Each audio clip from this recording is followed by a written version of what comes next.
Somehow being shy, quiet, having social anxiety has all gotten looped into introvert. Yet none of these traits are what actually make you an introvert.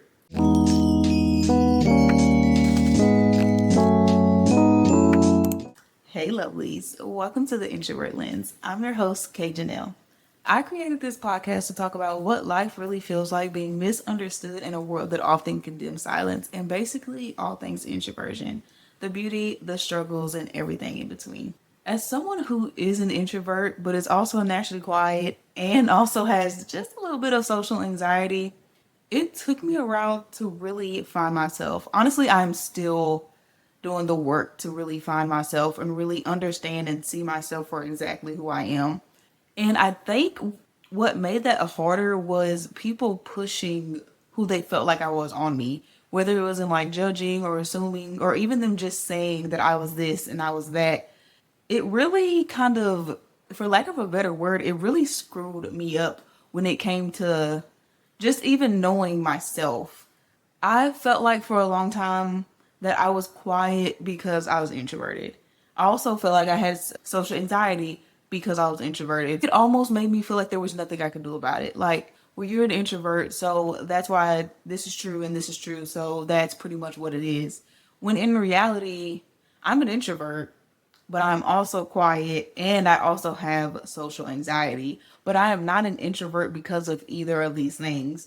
So it was almost as if I was being hard on myself and I was getting down and beating up on myself because I felt like, well, these are things that are always gonna be there. These aren't things that I can get past because this is the person I am. And a lot of that just came from really society and like the world around me saying that was what it was. There is such a messed up view of what introverts actually are.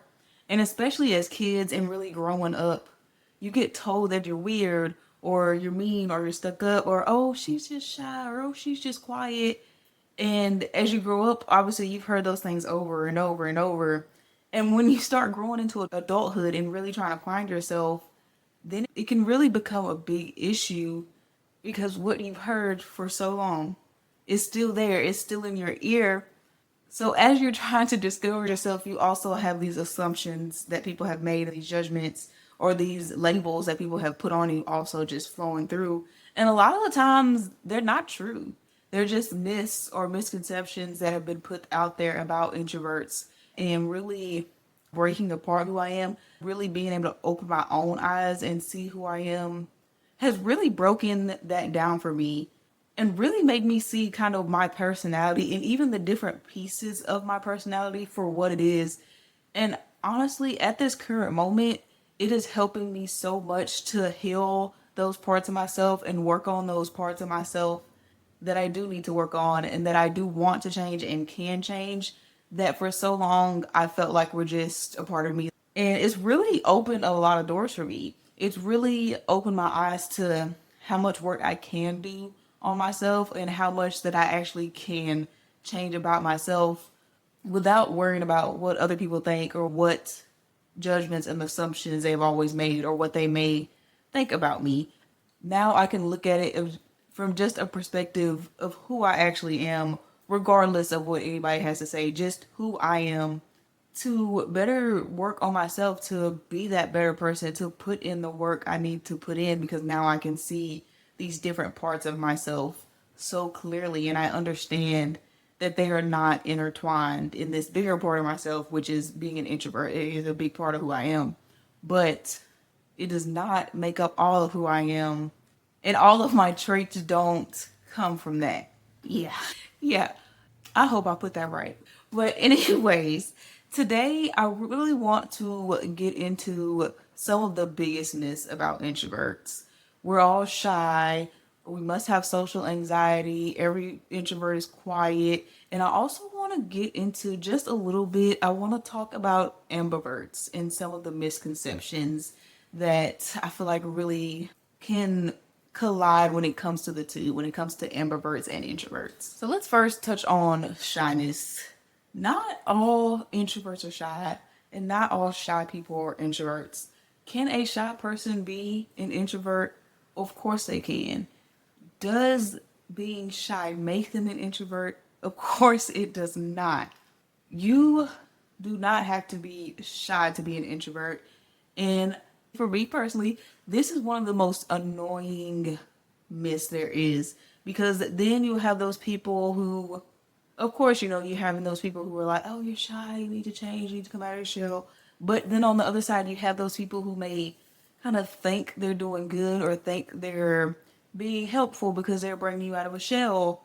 But just because you're an introvert, again, does not make you shy. So you're not in a shell. So what it ends up doing is like, it's like you're actually in this peaceful moment and you're chilling and you may be on your own little world and you're minding your own business, you're doing just fine. But then you'll have these people who they may have good intentions, but they're like coming to you and they're trying to, pull you in a conversation, trying to have a lot of small talk.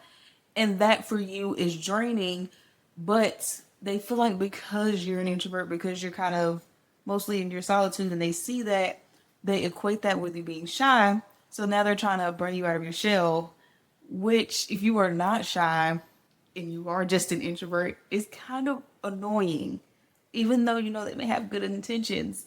Because at the end of the day, it's like, I don't need you to change me. Like, I get being shy. I absolutely understand trying to pull somebody who's shy out of their shell because they're shy. That's something, they probably want to work on. That's something they probably want to get better. So, of course, helping them and kind of being that person in social settings who's willing to try to help kind of ease them out, I believe that is a great thing. But I also believe you need to be able to differentiate between somebody who's shy and maybe having a hard time and somebody who's just an introvert and is maybe just observing and that's who they are. Especially when somebody tells you, I'm not shy. Yeah, I'm okay. I'm just an introvert. This is kind of how I am. I observe. When they tell you that, don't. It's like, why would you sit up there and say, oh, well, no, I think you may be a little shy. I just told you I wasn't shy. That's not the issue. That is where the issue comes in. There is nothing wrong. Like I said, I think it is so good and like it's kind. It's like a very kind thing to see somebody that's shy, and as long as you're doing it for the right reasons, I think it is a very kind thing to try to be that person that helps them and like eases them out of their shell. But again, people do need to learn to differentiate and not just judge and assume, because being in your solitude, liking your solitude, is not the same thing as being shy and being someone who has some trouble opening up and has trouble actually talking to people, and they're not one and the same. So look, as long as people can differentiate, I don't think it's usually an issue, but a lot of the times people cannot and don't try to differentiate between the two. And that is where I think it can get, again, very annoying. Because if I am in my solitude, if I am chilling, minding my business, and I'm just, having my times, please do not come and try to pull me out of my shell. Please do not come and try to force me to have conversation. It's not that I have trouble or that I'm shy about it.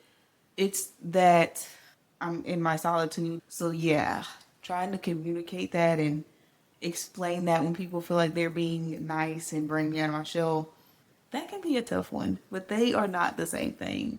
So if you kind of been trying to figure it out, if you've been juggling between the two, if you think that is the only thing that makes you an introvert, if that is kind of the only thing that you were like, well, that resonates, you're more than likely not an introvert, because that is not, shy is not any sort of requirement. Shy does not even in any way push you toward the introverted side. So you definitely may not be an introvert. You may just be that. You may just be shy. Now, the social anxiety. I feel like in some ways, I guess I can maybe see where it comes from, but not being overly social does not equate to social anxiety. I know people that are not overly social. I have met and been great friends with people that are not overly social. But then you have people like me. I have social anxiety. It's not terrible. It's not like the worst, like I can't go out, but I do get really anxious when it comes to new social settings and being in like new environments where I'm going to have to socialize. That gives me anxiety. I also get anxiety when it comes to familiar settings that I'm just not in super often. Who am I kidding? I also get a little bit of social anxiety when I'm in settings that I am always in. Just because for me, a lot of the anxiety comes from not knowing how I'm going to be perceived and not knowing how people are going to treat me.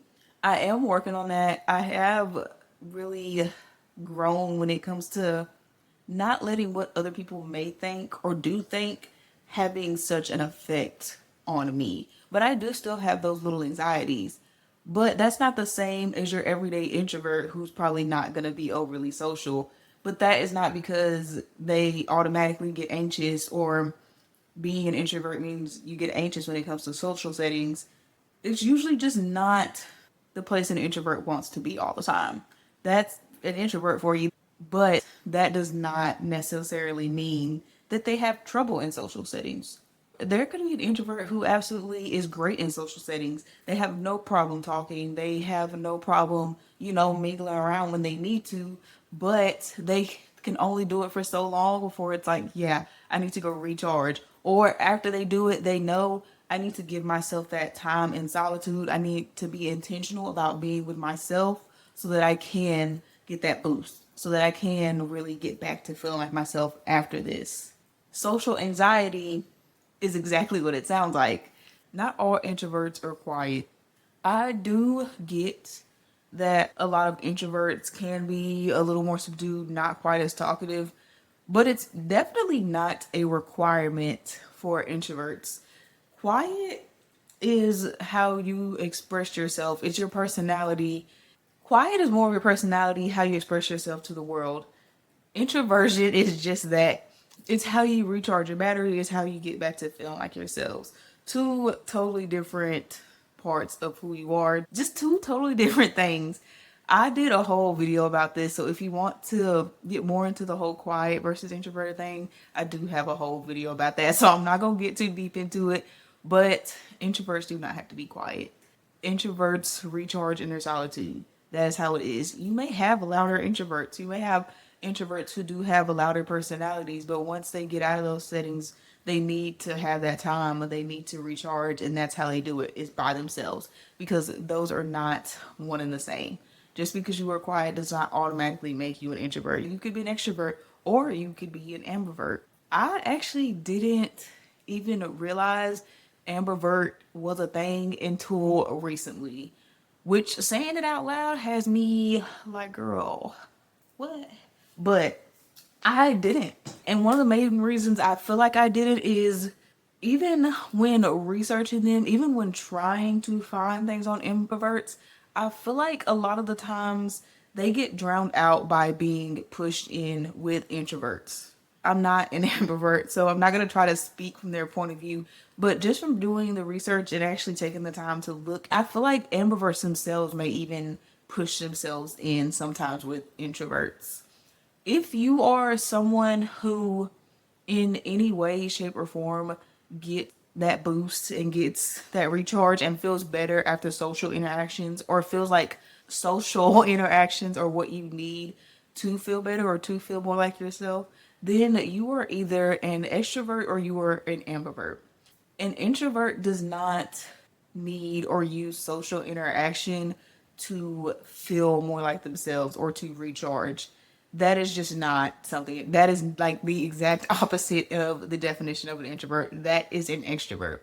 But you have that in between. You have an ambivert who can not only recharge in that solitude and need that solitude, but also at times in certain contexts with certain people, they also need the social interaction to recharge. Oftentimes, people see just that, or they feel just that if they're thinking about themselves, and they automatically are looped in with introverts. But again, if you get any kind of social recharge, or you feel like, man, I could really use a social outing or some socialization to just feel better, to feel like I like am just getting back to me, then you are not an introvert. That is not how an introvert recharges. But if you also sometimes feel like, man, I just need some alone time to really recharge, I need some alone time to feel like myself, and both of these things give you what you need. Both of these things give you that energy. You're an ambivert. If you need both to like recharge, depending on the time, depending on the context, depending on the people, whatever it may be, if you need both, you are an ambivert. An extrovert does not need alone time to recharge, and an introvert does not need socialization and social time to recharge. So, if you are someone who's kind of flexible between the two and you need both to feel that balance, you are an ambivert. They're not introverts, they're ambiverts. So, if you've been trying to figure out maybe why you need both or why you feel like having just one doesn't really do it for you. It doesn't really feels like there's something missing or there's something you're not getting unless you have both. Then you are more than likely an ambivert. And if you are feeling the tug, if you are feeling confused, I would 110% recommend looking into deeper what an ambivert is and really figuring that out for yourself, because I do believe, again, I can't speak from an ambivert's perspective, but I can really see how that would be a hard thing when society kind of only really, when you see it discussed. I feel like society very often only really discusses extroverts and introverts. When I was doing my research, I even some arguments saying that ambiverts just introverts who got better, which I personally think is, I'm trying to find a nice word and I can't find one, but I think that is BS, because introverts don't need to get better, whatever that's supposed to mean. But I know what they meant when they said it. I know what that side of the argument means. What they mean is an ambivert is an introvert who got better at socializing.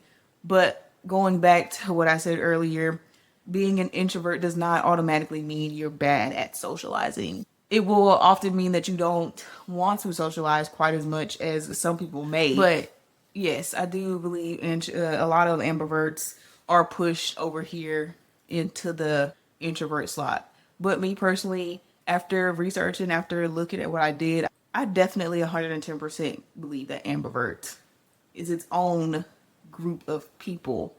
I don't see how it couldn't be. Again, introverts don't need that social. So if there's people that need both and they have to have both to have that balance, I don't see how anyone could say that there aren't ambiverts. There are definitely introverts, ambiverts, and extroverts in my book.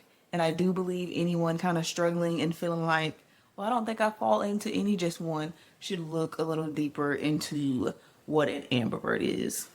And also, as I always say, don't be so quick to not only allow other people to label you, don't be so quick to label yourself. Introvert, extrovert, ambivert, these are all just simply how you recharge. All these other characteristics don't fall under any of the three. You could have any of these. You could be a shy extrovert, introvert, or ambivert. You could be a quiet extrovert, introvert, or ambivert. Y'all get what I'm getting at. You can have social anxiety and be any three of these things.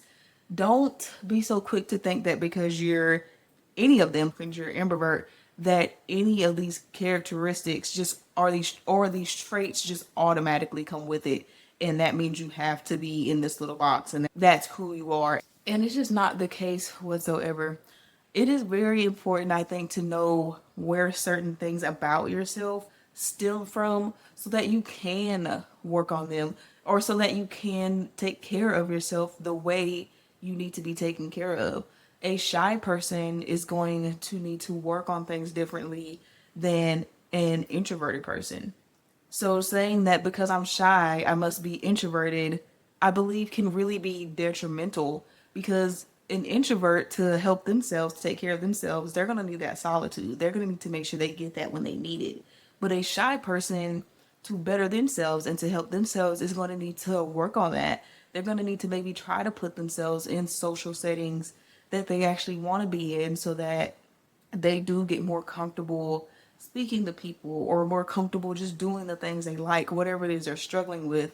And a shy person just believing, oh, it's because I'm introverted and getting more and more solitude, that won't be good for them, because it may not be that you're introverted. It may be that you're shy. And even if you're introverted and shy, the shyness does not stem directly from the introvert. So the shyness is something you need to work on separately from introversion. Like you need to take care of the introverted you, but you also need to take care of the shy you. And the way they need to be taken care of is different. If you have social anxiety and you're mistaking that for, okay, it's just because I'm an introvert, you may not, again, take care of yourself the way that you should be, because taking care of introversion and taking care of social anxiety is two totally different things. And you need to understand that you can work on them. You can get better at these things. You're not stuck with them because you're this thing, so you must be this thing. And once you start to really realize who you are, not only will it help you be able to care for yourself, be able to truly love yourself, but it will also keep you from allowing other people to take away that happiness. Really understanding who you are, really getting that clarity, really seeing yourself for who you actually are will really help you not only work on yourself, take care of yourself, love yourself, but it will also give you a security in yourself that will keep you from allowing other people or society to tell you who you are or to make you into who they think you should be, because now you've done the work, you've done the discovery, and you know how to take care of yourself. You know how to counteract some of these things that you think you want to fix or you want to work on that are affecting you negatively, because you now see you for exactly who you are rather than who people may have assumed you were or who people may have said you are or have to be. As much as some people would like to keep pushing these myths and keep pushing these misconceptions and swearing that, oh, they have to be true, I know I'm right, whatever, they're just that. They're myths and they're misconceptions. Introverts are not defined by any sort of negative quality. That's kind of where I think it all stems from, is so many people wanting to make introversion into a bad or negative thing. So when they see an introvert or when they encounter an introvert, they want to put what they think of as negative characteristics on an introvert, and they want that to be the reason instead of they're just introverted. And that may be absolutely it. And do not get me wrong at all. There is absolutely nothing wrong with having any of these traits. Some of them can be hard to deal with and they can be hard to work on and get through, but none of them define introversion. Being any of these one things, or even being all three of them, does not make you an introvert. Yes, society has drawn up this whole conclusion and kind of stuffed all us introverts into one box and make that who we are. But that's because they don't usually understand introverts. These are the ways they use to almost justify who we are to them because they don't actually know who we are. And that absolutely drives some people crazy. That drives some people absolutely bonkers. But it's important for you to know the difference, not for them or not to make them feel better in any way, shape, or form. Because, as I always say, as you already know, they can think whatever they want, but don't you ever start believing it. It is important for you to know so that you can take care of yourself in the absolute best way possible. So that even when you have those times where you feel like nobody sees you or nobody gets it or maybe nobody understands, you know that you get it. You understand. You absolutely see you and you love you. And even if you have nobody else, you have you. So I'm curious, did this video solidify for you that you are an introvert, or do you feel like you have a little soul searching you need to do? Because I absolutely get it on either side. I am 110% an introvert. That is what doing this and talking about this topic and all of it has absolutely. I knew it because I did the dive before to figure that out and to really know that one thing about myself. But this podcast episode for me has definitely solidified it. But it's okay either way. Just regardless of anything, like I said, don't allow labels to define you. Don't allow labels to rule your life. Just be who you are regardless. Just know who you are. learn who you are, and absolutely love them to the fullest extent because you deserve it. Okay, friend, you know what time it is. It's about time for me to go. If you made it this far, comment ambivert. I really feel like ambiverts maybe don't get the love they deserve. Like, ambivert is definitely a thing. Let me not do it. I'm gonna start yapping and get off into a whole tangent because I did not like that. But again, if you made it this far, comment ambivert. Now, I'd love to know your thoughts. How did this episode sit with you? If you want to support, download the episode, comment or leave a review so our friends can find the show, and of course, follow and subscribe so we can chat again. Rooting for you always. Love you bunches.